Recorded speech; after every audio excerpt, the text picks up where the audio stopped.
반갑습니다. 오늘도 이 시간에 하나님의 말씀 앞에 나오신 여러분에게 하나님의 위로와 또 격려가 계속되기를 바랍니다. 2017년을 시작한 지 어느덧 한 달이 지나고 6월을 맞이하게 되었습니다. 불과 한 달 전입니다. 불과 한 달 전에 하나님 앞에 내가 올해는 이러한 신앙생활 하겠습니다 라고 했던 결단들, 그런 생활들이 흩어지지 않도록 여러분 스스로를 잘 지켜가시길 바랍니다. 우리가 지난달에는 여호수아를 읽어왔고 이제 이어서 사사기의 말씀을 읽어가게 되었습니다. 우리가 계속해서 성경을 이제 하루에 한 장씩 꼼꼼하게 읽어가자 이렇게 보고 있는데, 성경을 한 장씩 읽어가는 것은 사실은 한국교회가 자성의 목소리를 반영한 겁니다. 지난날 과거에 성경을 읽어갈 때는 다독이 중요한 거였습니다. 다독, 많이 읽는 거. 그래서 많이 읽는 것이 중요한 것으로 여겨졌기 때문에 많이 읽으시라 라고 말씀도 드렸고, 또 그렇게 교회가 가르쳤고 그렇게 여겨져 왔습니다. 그런데 오늘 한국교회가 우리의 이제 어려움도 겪고 그러다 보니까 이제 지난 날들을 쭉 훑어보니까 그거 좀 아닌 것 같다라고 생각을 하는 겁니다. 다독보다는 정독이 더 중요하겠다라고 한국교회가 인식을 하는 거죠.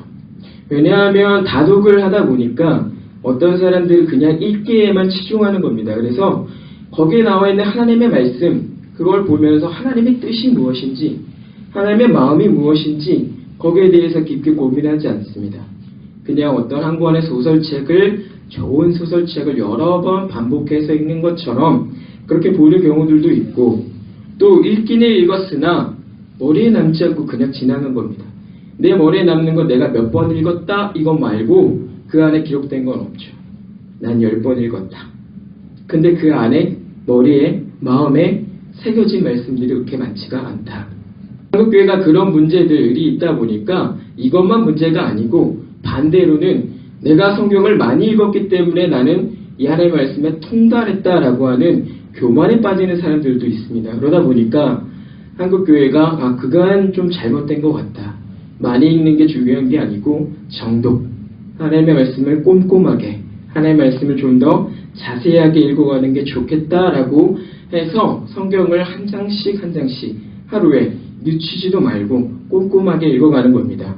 물론 여러분들이 개인적으로 시간을 내셔서 성경을 읽어가실 때는 어떤 장소에 제한을 두지 않고 읽어가는 것이 좋겠으나, 그러나 우리의 공적인 모임, 우리가 적어도 성은교회라고 하는 어떤 신앙의 틀 안에서 이 성경을 공유할 때는, 하나님의 말씀을 공유할 때는 같은 본문에 집중해서 그 안에서 하나님이 우리에게 무엇을 말씀하고 있는지, 이 교회가 어떤 생활하기를 바라시는지 우리의 공통의 것으로 알고 우리가 같이 그 일들을 힘써가는 것이 유익하기 때문에 우리가 성경을 이렇게 한 장씩 읽어가는 것을 하고 있습니다. 그래서 여러분의 성경을 작년 때도 그러셨지만 올해도 꼼꼼하게 그리고 자세하게 그렇게 성경을 읽어가시길 바랍니다. 그래서 정독하시면서 다독하시기를 그렇게 부탁을 드리겠습니다. 네, 정독하면서 다독하시라. 나는 꼼꼼하게 읽었으니까 됐네요 라고 하지 마시고 정독하시면서 다독을 하시라, 이렇게 부탁을 드리겠습니다. 그래야 우리가 가지고 있는 어떤 불경건한 어떤 성경 읽기 방법들을 좀 피할 수가 있고, 또 우리가 설교를 접할 때도 우리가 많은 도움을 얻을 수가 있습니다. 우리가 설교를 접할 때 좀 잘 이제 모르겠다, 어렵다라고 느끼는 경우는 사실 많은 경우에 성경을 잘 몰라서 그렇습니다. 이제 성경을 잘 모른다 말씀드리니까, 강도사님, 제가 올해로 신앙생활 몇 년인지 아십니까? 제가 성경을 1년에 몇 번 읽는지 아십니까? 제가 하루에 몇 장을 읽는지 알고 그런 말씀하십니까? 뭐 이렇게 생각하실 수 있겠지만, 여러분을 무시해서가 아니라 성경을 연구하고 그것들을 설교하는 설교자의 어떤 독특한 방법 때문에 그렇습니다. 많은 경우에 어떤 건강한 목회자들, 설교자들은 성경을 연구를 할 때 포괄적으로 연구를 하게 됩니다.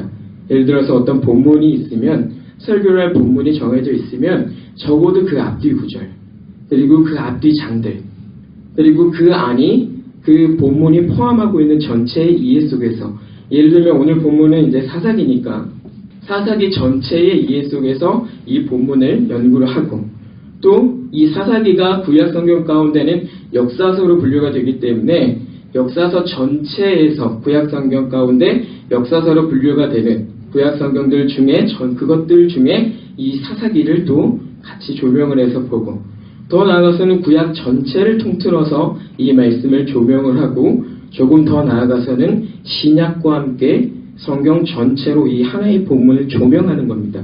그러다 보니까 설교자들은 이 본문의 앞에 뭐가 있고 뒤에 뭐가 있는지 압니다. 어떤 내용들이 기록되어 있고 그런지 알아요. 자세하게 성경의 내용이 이제 가르쳐주고 있는 중요한 것들을 알고 있고 그 문제가 해결이 됐기 때문에 설교 중간에 그것들이 어느 정도는 스킵이 되는 겁니다. 그러다 보니까 앞뒤에 어떤 내용이 기록되어 있는지 모르는 상황에서 설교자들의 설교를 듣다 보면 이해가 조금 부족해질 수 있는 거예요. 그래서 제가 성경을 모르신다라고 말씀드리는 건 그 본문의 앞뒤 내용, 그리고 그 본문이 어떤 상황에서 기록이 되어 있는지 그 부분에 대한 이해가 조금 부족할 수 있다라고 하는 겁니다. 그래서 예를 들면 이런 거죠. 지나가던데 어떤 무리가 막 웃고 있습니다. 막 재밌게 웃고 있어요. 근데 내가 무슨 일이 있는지 모르면 그거 웃을 수 있겠습니까? 남들 다 웃고 있으니까 안 웃으면 조금 이상할 것 같아서 웃어보려고 노력을 할 수 있습니다. 그런데 그게 잘 웃음이 나질 않는 거예요. 그러다가 이 사람들이 왜 웃고 있는지 그걸 알면, 이 일들이 왜 이렇게 나오고 있는지 그 맥락을 알게 되면 웃지 말라 그래도 웃음이 나는 거죠. 마치 이제 설교자들의 설교가 바로 그러한 겁니다. 그래서 여러분이 설교를 접하실 때에는 적어도 본문의 앞뒤 구절들, 그리고 앞뒤 장에 무슨 내용들이 있는지는 적어도 확인을 좀 하시는 게 좋고, 그런 면에서 이 성경을 한 장씩 읽어가는 건 우리한테 굉장히 큰 도움이 되는 겁니다. 여기서 이제 이어서 여러분에게 한 가지 팁을 또 드리자면, 주일 예배 때 여러분이 정말 그 주일 예배에 집중하고 싶다면, 주일 예배 선포되는 하나님의 말씀에 집중하고 싶다면 예배 전에 조금 먼저 오셔서 그날의 본문을 확인하시고 그 본문에 기록된 앞뒤 구절들을 확인하시고, 그리고 시간이 더 된다면 앞뒤장의 내용들을 확인하시고, 그리고 설교를 들을 자신을 위해서, 그리고 설교할 설교자를 위해서 기도하시면서 그 말씀들을 준비를 하시는 게 좋습니다. 그렇게 하셔야 여러분이 설교를 접할 때도, 그리고 하나님의 말씀이 나에게 이제 선언이 될 때도 그것들을 우리가 은혜로 받을 수가 있는 겁니다. 서두가 조금 얘기가 좀 길어졌습니다만, 이제 우리가 그러한 것들에 접목해서 이제 이 사사기를 조금 보려고 합니다. 이제 본문을 좀 집중해서 보도록 할 텐데, 사사기는 구약 성경 가운데에서는 역사서로 분류를 하는 성경입니다. 역사서. 이스라엘의 역사인데 이 사사기는 이스라엘의 실패의 역사를 아주 적나라하게 보여주고 있습니다. 이 기록이 이스라엘의 배교, 그리고 하나님의 징계, 그리고 이스라엘의 회개, 그리고 이스라엘의 구원, 이전에 하나님께서 구원하신 것, 이게 반복적으로 등장합니다. 사사가 세워지기 전에는 하나님 앞에 배교하고 배신하고 마음대로 살다가 하나님이 그들을 징계하셔서 어떤 이방인들이나 그들이 경험하는 어떤 문제들에 직면하게 되면 우리를 살려주십시오라고 다시 하나님께 찾아오고, 하나님께서 사사를 세우셔서 그 사람들을 다스려 가시고 하면 또 그들이 언제 그랬냐는 것처럼 이제 모습을 싹 바꿔서 하나님 앞에 회개한 자로 나왔다가 그들이 다시 평안해지면 사사는 잊어버리고, 평안해지면 다시 하나님 앞에 배교하는 겁니다. 이게 끊임없이 반복이 되고 있는 게 사사기예요. 중요한 건 하나님 앞에 배교한다, 하나님을 배신한다라고 하는 게 반복되고 있다는 겁니다. 반복되고 있다.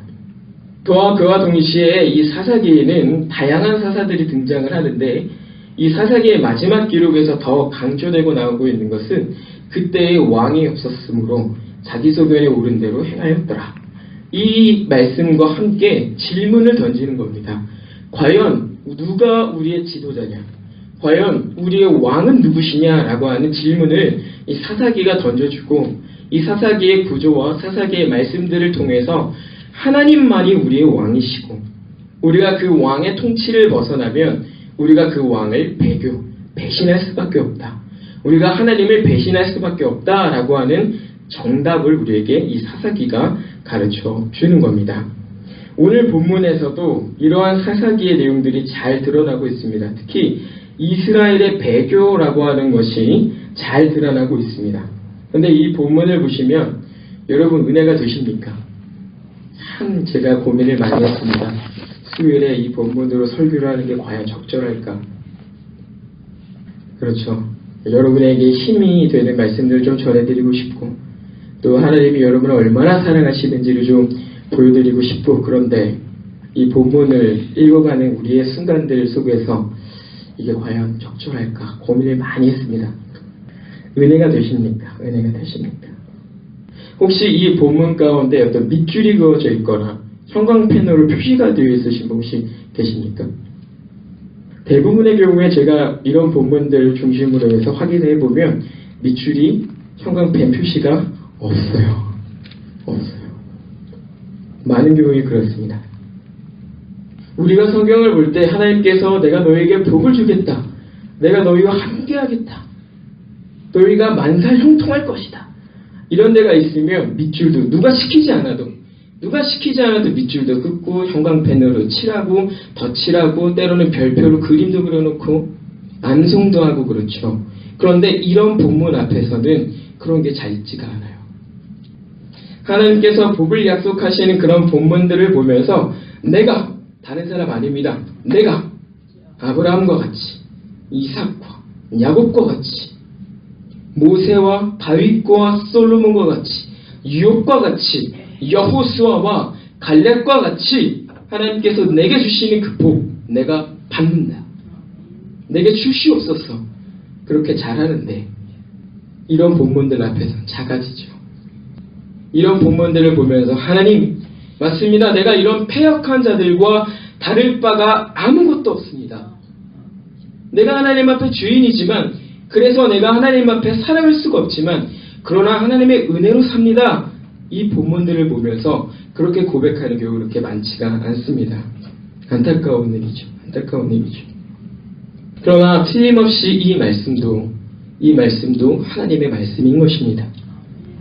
이 말씀이 우리에게 참으로 유익한 것은 하나님께서 복 주시겠다라고 하는 그것과 전혀 차이가 없습니다.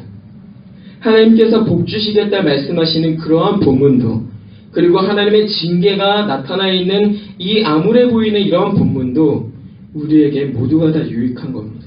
거기에는 어떠한 차이가 있을 수가 없는 것이죠. 우리가 이러한 본문이 왜 우리에게 유익하냐면 무엇이 잘못됐구나 라고 하는 걸 뼈저리게 깨닫기 때문에 그렇습니다.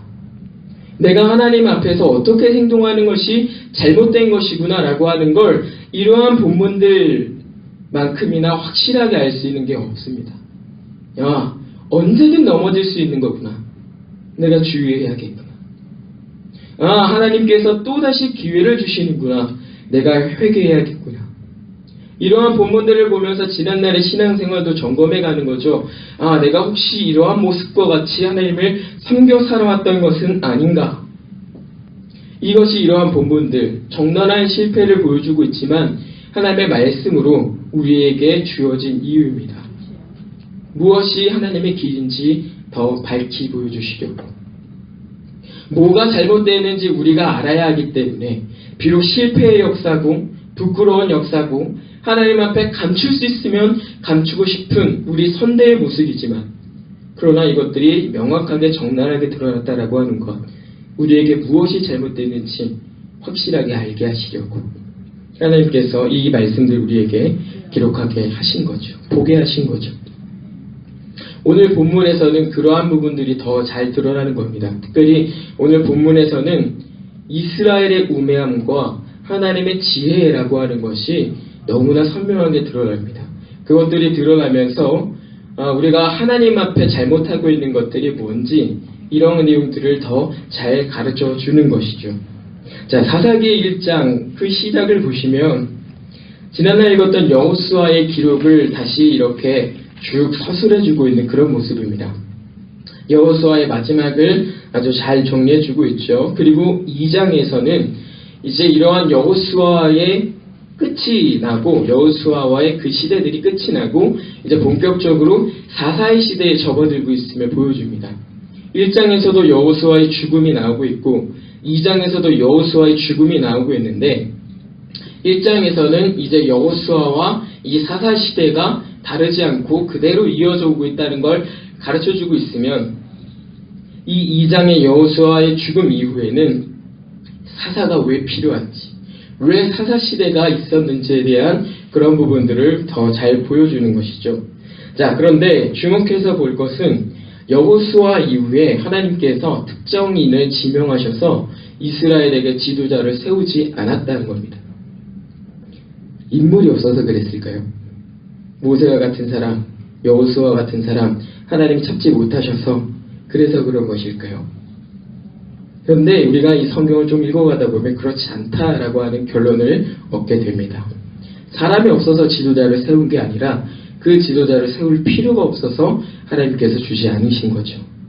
자, 여호수아의 마지막 기록을 보시면 여호수아의 마지막 기록에서 이스라엘이 여호수아가 죽은 이후에 장로들, 곧 여호와께서 이스라엘을 위하여 행하신 모든 일을 아는 자들이 사는 날 동안 여호와를 섬겼다라고 이렇게 말씀하고 있습니다.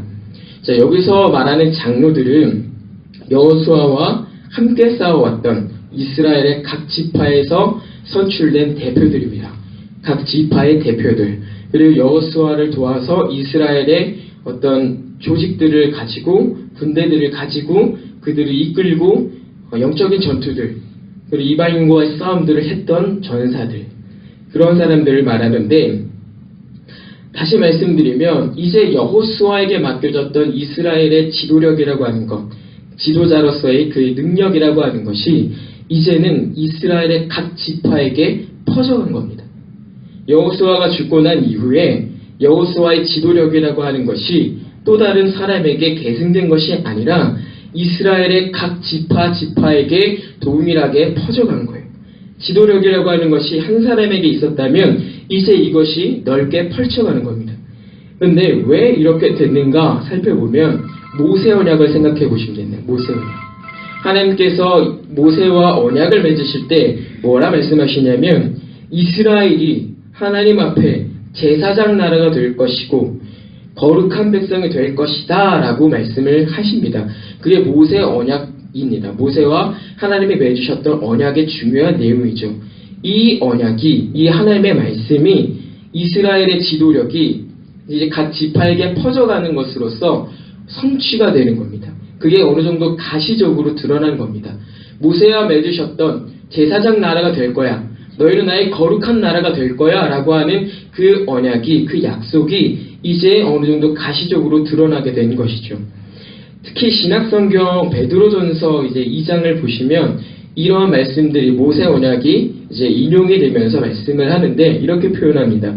너희는 택하신 족속이요 왕 같은 제사장이요 거룩한 나라요 그의 소유가 된 백성이니 라고 말씀하고 있습니다. 이것들을 보면 이제 하나님께서 여호수아 이후에 이스라엘에게 특별한 지도자를 세우지 않으신 것은 모세와 여호수아와 같이 지도자로서 하나님을 왕으로 인정하고 그 하나님의 그 섭리에 따라, 그 하나님의 통치에 따라 이 지도자들이 생활했던 것처럼 이제는 이스라엘 백성 한 사람 한 사람이 그 12지파에 소속된 모두가 마치 이 여호수아와 모세와 같이 여호와 하나님을 왕으로 인정하고 그들이 하나님 앞에 살아가는 지도자로서 각자가 한 사람의 지도자로서 그렇게 생활하기를 하나님이 기대하시고 그것들을 이루어 가시는 거죠.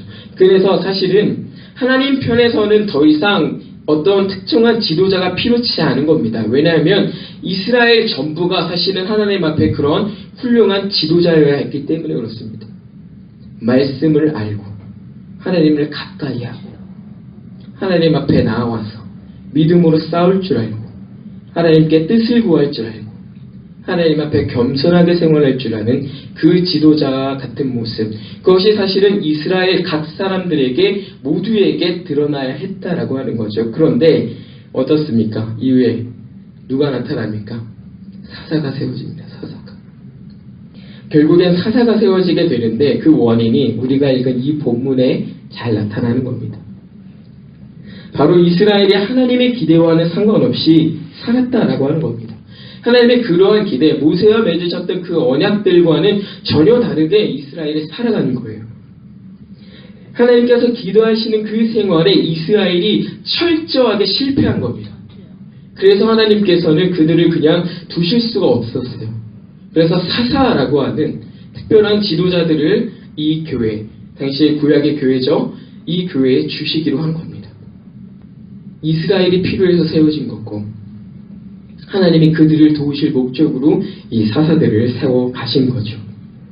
오늘 본문에서 중요한 구절이 그러한 의미에서 13절입니다. 구조상으로도 이 13절이 굉장히 중요한데 이 13절의 앞의 내용에서는 이스라엘의 우매함이 드러나고 있고 또 이후에는 14절과 15절에서는 하나님의 지혜로운 방법이 드러납니다. 하나님의 지혜라고 하는 게 잘 드러나는데 이 13절을 보시면 바알과 아스다롯을 섬겼다라고 이렇게 말씀합니다. 그 가운데 눈길이 가는 표현은 이스라엘이 여호와를 버렸다라고 하는 사실입니다. 여호와를 버렸다. 이것이 이스라엘이 가나안 땅에서 사사를 필요로 한 이유고 신앙으로 살아야 함에도 불구하고 그렇지 못한 실패의 원인입니다. 또 이것이 이스라엘이 범한 우매함입니다. 하나님을 버렸다. 이스라엘의 우매함과 관련해서 단순하게 불순종이라 표현하지 않습니다. 그들이 하나님을 버렸다라고 표현하고 있습니다. 대단히 충격적인 말씀입니다. 가나안 땅 어떻게 들어갔습니까? 그들이 하나님을 붙잡고 들어간 땅이 가나안 땅입니다. 이제 가나안 땅에서 조금 살게 되니까 이것들을 놔버린 겁니다. 이 가나안 땅에 정착한 지 얼마나 지났을 것 같습니까?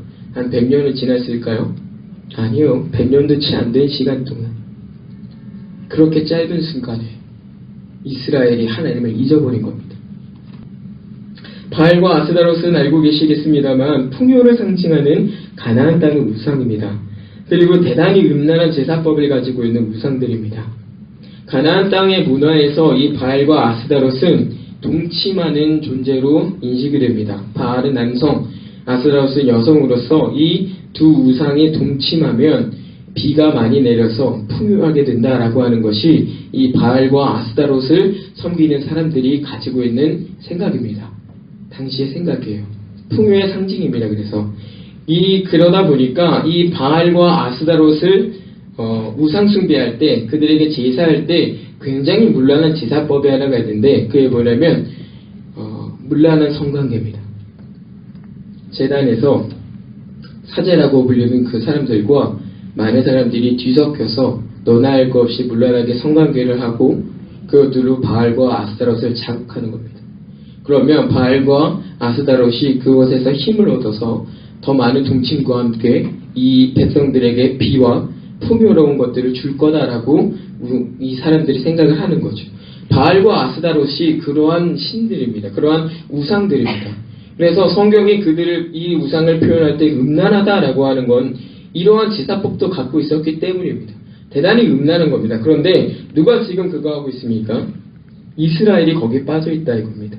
누굴 버리고요? 여호와 하나님을 버리고. 충격적이지 않으십니까? 이러한 형태의 문제를 갖게 된 것은 그들이 하나님과의 언약이라고 하는 것보다 가나안 땅의 민족과 체결한 그 언약들을 더 중요한 것으로 여긴 것이 단초가 됩니다. 이 사사기 2장 1절 이하 2절 잠깐 제가 읽어보겠습니다.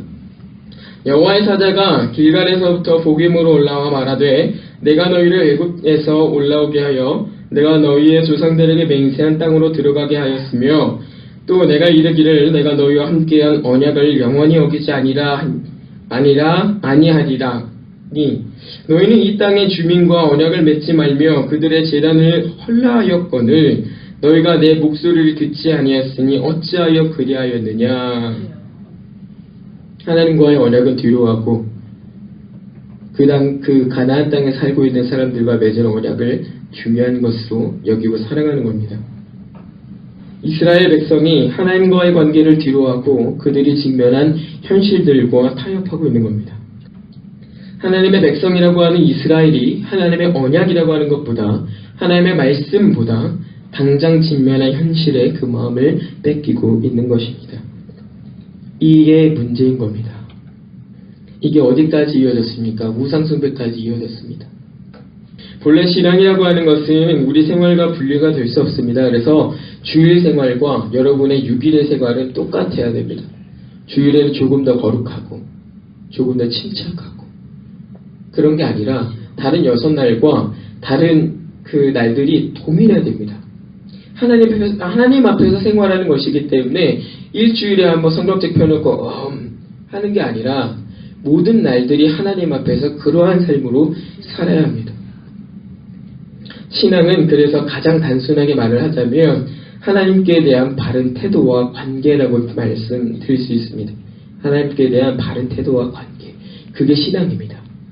기본적으로는 이 신앙이 하나님의 존재와 그분이 어떠한 분이신지를 알기를 갈망하게 하는 것이고, 하나님께서 가르치시는 모든 뜻과 말씀들을 존중하고 행하려고 하는 것이고, 그분이 어떠한지를 알기 때문에 스스로의 안전을 보장하기 위한 다른 어떤 방편들을 고안해서 만들어내거나 찾으려고 하지 않는 것이 바로 신앙인 것입니다. 하나님이 어떤 분인지를 믿고 하나님과 관계를 가지고 살아가는 사람들이기 때문에 그렇습니다.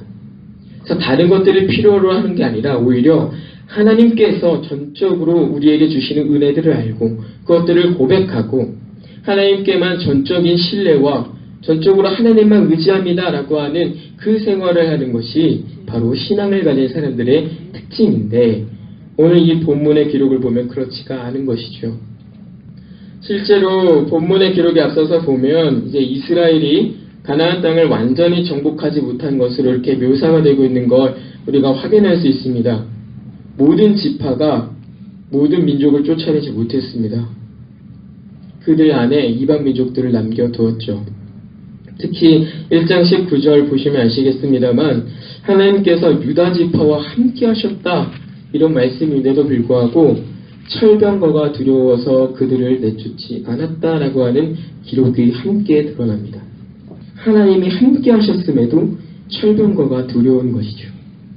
이러한 문제, 곧 하나님을 신뢰하지 않는 그 믿음의 문제로 인해서 하나님께서 말씀하신 것처럼 결국엔 이방 땅의 우상 숭배라고 하는 것이 그들의 올무가 되고 마는 겁니다. 제거를 했어야 되는데 제거하지 못함으로 그것이 결국엔 자기들을 붙잡는 올무가 되어버렸습니다. 어떠한 지파 혹은 개인의 문제가 아니라 공동체 전체의 문제로 이것들이 인식되고 있습니다. 그래서 여러분이 이 말씀을 보실 때 주의하는 마음으로 이 말씀을 보셔야 합니다. 주의하는 마음으로. 여러분의 개인 혹은 몇 사람이 하나님의 말씀을 존중하지 않는 것으로 인해서 교회는 큰 어려움을 겪을 수도 있고, 여러분 한 사람 혹은 여러분 중에 몇 명이 하나님의 말씀을 존중히 여기는 것으로 이 교회가 더 견고해질 수 있는 겁니다. 참 놀라운 일이지 않습니까? 처음 이스라엘의 문제는 하나님의 언약을 뒤로하고 이방 족속과 체결한 그 언약에 있었습니다. 그러나 그 문제가 결국에는 하나님을 버리고 적극적으로 우상 숭배에 빠지는 결과를 초래하게 되는 걸 우리가 이 본문들을 통해서 확인하는 겁니다.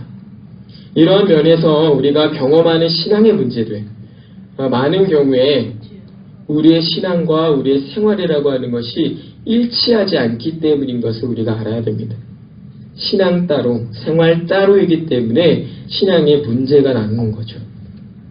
아주 사소하게 여겨질 수 있는 것, 그것도 우리가 간과해서는 안 됩니다. 이 정도는 오늘은 이만하면 됐지 라고 하는 문제들이라고 할지라도 철저하게 하나님 앞에 이 문제들을 가지고 계시고 해결을 하셔야지, 그것들을 그냥 간과한 채로 남겨두거나 넘겨버리려고 하면, 덮어버리려고 하면 그건 문제가 된다 이겁니다. 아주 사소한 거라도. 그것이 무엇이 되었건 신앙의 문제는 하나님 앞에 철저하게 해결해야 되는 것이고, 그것이 무엇이 되었건 신앙의 문제는 우리가 믿음으로 극복을 해야 되는 것임을 여러분 분명히 기억하시길 바랍니다. 그렇지 않으면 이게 정말 큰 문제로 번져가는 겁니다. 이러한 면에서 신앙생활에는 적당한 선이 있을 수가 없습니다. 내가 이 정도 쳐놓고 이만하면 되었다 라고 할 수가 없어요. 신앙생활에는 적당한 선이라고 하는 게 없습니다. 철저하게 신앙생활은 적당히 하는 게 아니라 하나님의 말씀에, 하나님의 그 기준에 부합하기 위해서 죽기 아니면 까무러치기라고 해야 되는 겁니다. 내가 그 하나님의 말씀, 그 기준에 도달할 수 있도록, 참으로 도달하지 못하겠지만 도달하기 위해서 그 말씀이 내게 제공하는 그 기준들에 벗어나지 않으려고 발버둥을 쳐야 되는 것이 신앙생활입니다. 그냥 설렁설렁 시간 됐으니까 왔다가 가고, 기도는 하기 싫은데 하라고 하니까 기도는 해야겠고, 그렇게 하는 게 아니라 12절 보십시오. 12절 보시면 이렇게 하는 겁니다.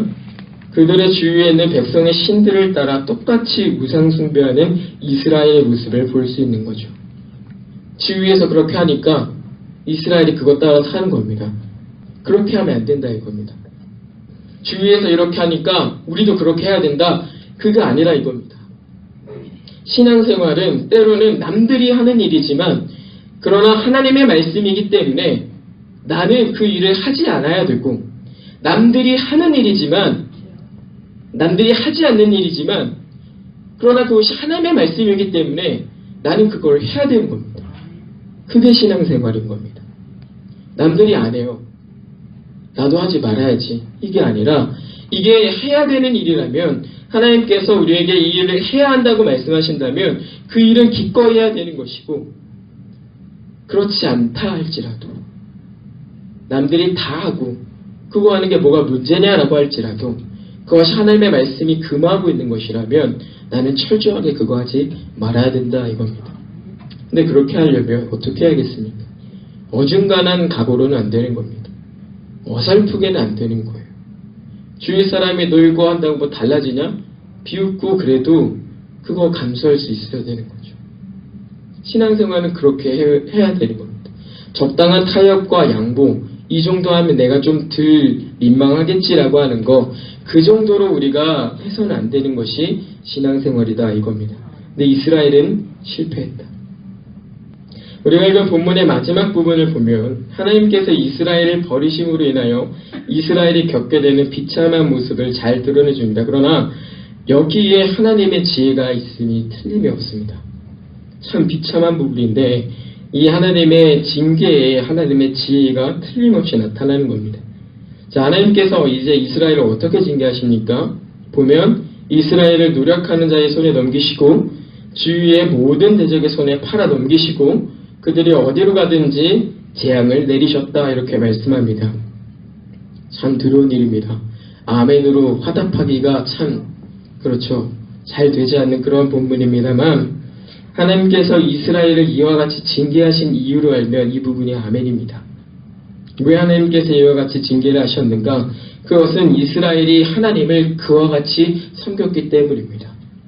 이스라엘이 하나님을 그와 같이 대하였기 때문에 하나님께서 그것과 다르지 않은 똑같은 방법으로 이스라엘을 징계하신 겁니다.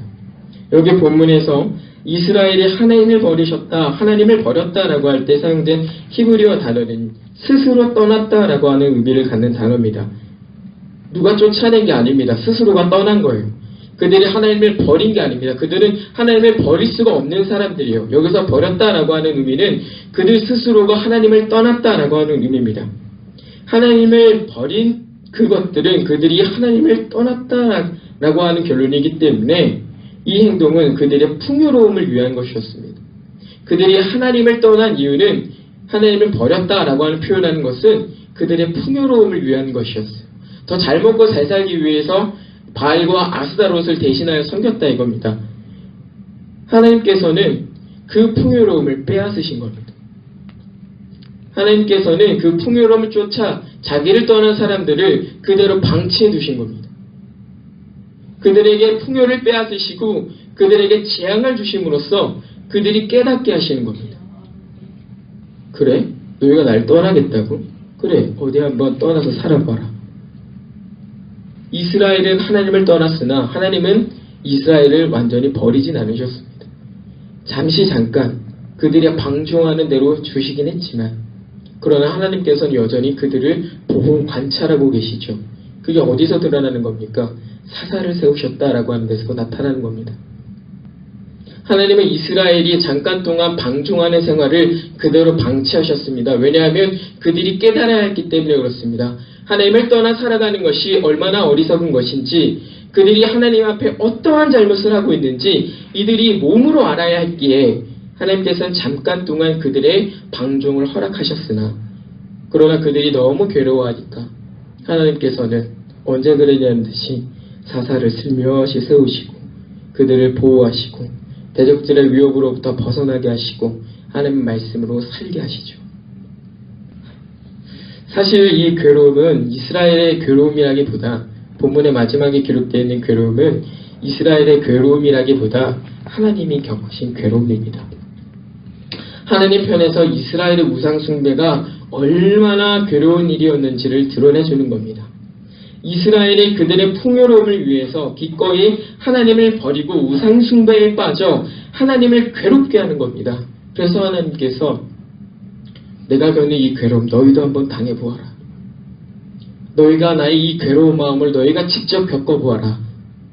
그 하나님의 괴로운 마음을 우상 숭배를 피하게 하시려고 하는 그 마음을 이스라엘에게 알게 하시려고 그들이 행했던 방법대로 그들을 징계하시는 겁니다. 이스라엘이 직면한 괴로움은 사실은 괴로움이라고 할 것도 없습니다. 그들 자신이 자초한 일이기 때문에 그렇죠.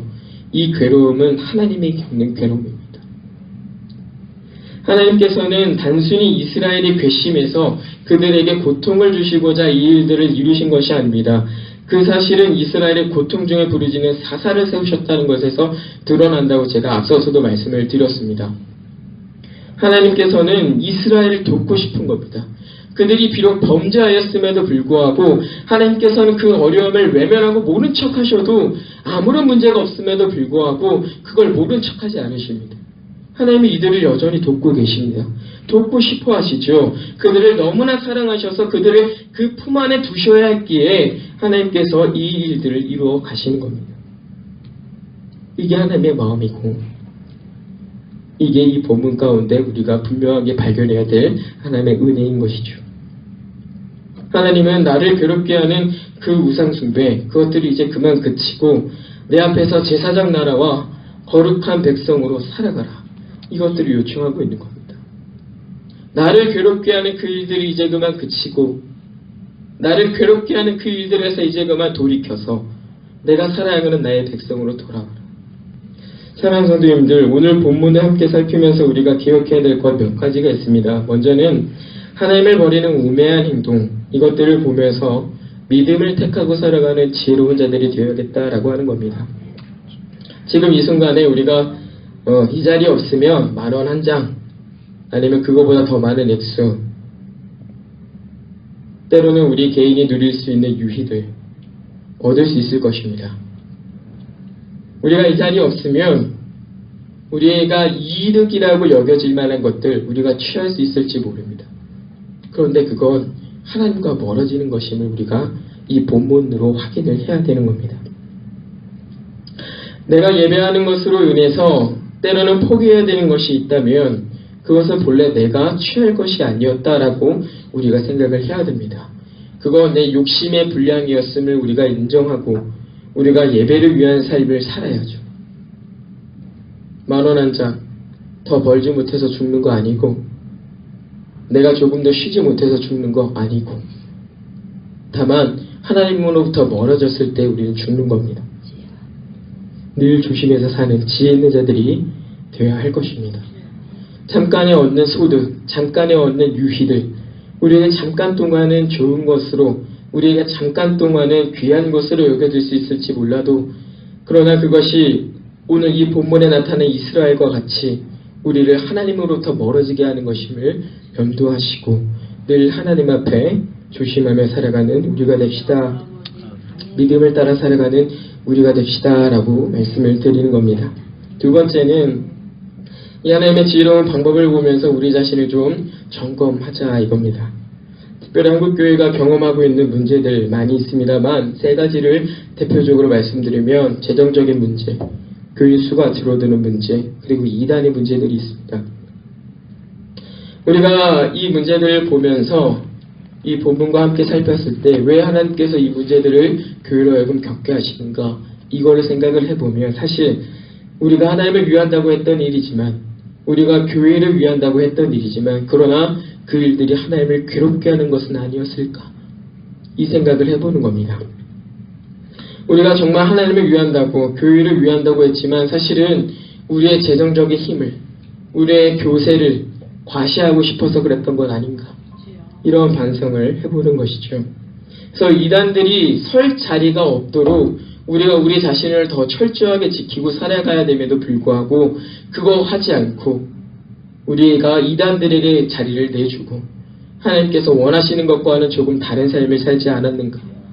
우리가 이 사실들을 생각하면서 우리를 좀 점검해 볼 필요가 있다 이겁니다.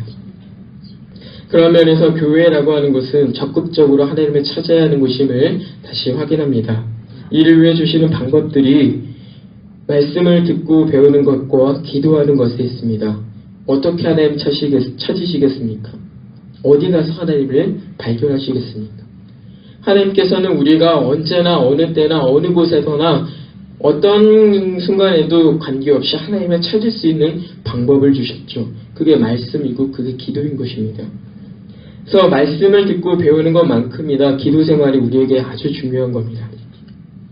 개인적으로 조금 안타까운 말씀을 드리면 우리가 금요일에 기도할 수 있는 시간이 있음에도 불구하고 우리가 기도하지 않는다, 함께하지 않는다라고 하는 건 대단히 아쉬운 일입니다.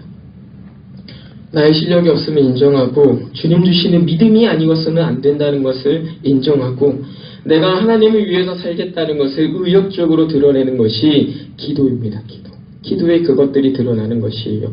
그렇기 때문에 시간이 늦어서 피곤해서 그 외 기타 다른 많은 이유들로 우리가 기도하지 않는다면 그건 오늘 이스라엘이 이방 민족들을 쫓아내지 못하고 하나님이 함께 하심에도 불구하고 철병거를 두려워하는 그리고 그들을 내쫓을 생각조차 하지 못하는 의욕 없는 모습, 그런 믿음 없는 모습인 것을 우리가 기억을 하면서 우리가 조심스러운 마음으로 우리의 생활들을 점검해야겠다라고 하는 겁니다. 이러한 내용들을 잘 기억하셔서 믿음으로 사는 교회가 되시고 하나님을 기쁘시게 하고 이웃들을 유익되게 하는 모범적인 교회로 그리고 그러한 신앙의 가문을 이뤄가는 우리가 되기를 간절히 바랍니다. 기도합니다. 이스라엘의 우매함을 지혜로운 방법으로 깨우치시는 하나님 아버지께 모든 영광 돌려드립니다. 이스라엘이 풍요를 바라며 하나님을 버리는 일들을 할 때 하나님께서는 그들에게서 풍요를 빼앗으시고 그들을 잠깐 동안 버려두시는 방법을 쓰시면서 하나님의 지혜로 그들을 다스리셨습니다. 우리가 이 사실을 보면서 우리의 생활을 점검합니다. 하나님을 위한다고 해왔던 우리의 행실들, 교회를 위한다고 해왔던 우리의 행실들이 사실은 하나님을 괴롭게 하는 우리의 우매함은 아니었을지 우리 자신을 돌이켜봅니다. 우리 자신의 옳고 그름보다 하나님의 지혜로운 판단에 우리를 맡기는 자들 되게 하옵소서. 신앙의 작은 문제가 결국 하나님 앞에 우상 숭배로 이어졌음을 보면서 어떠한 것이든 비신앙적이고 비성경적인 것들과 타협하지 않게 우리를 도우시고 임마누엘, 우리와 함께 하심을 약속하신 우리 주 예수 그리스도를 바라보고 생활하는 주님의 참된 교회가 되게 하옵소서. 감사드리며 예수님 이름으로 간절히 기도합니다. 아멘.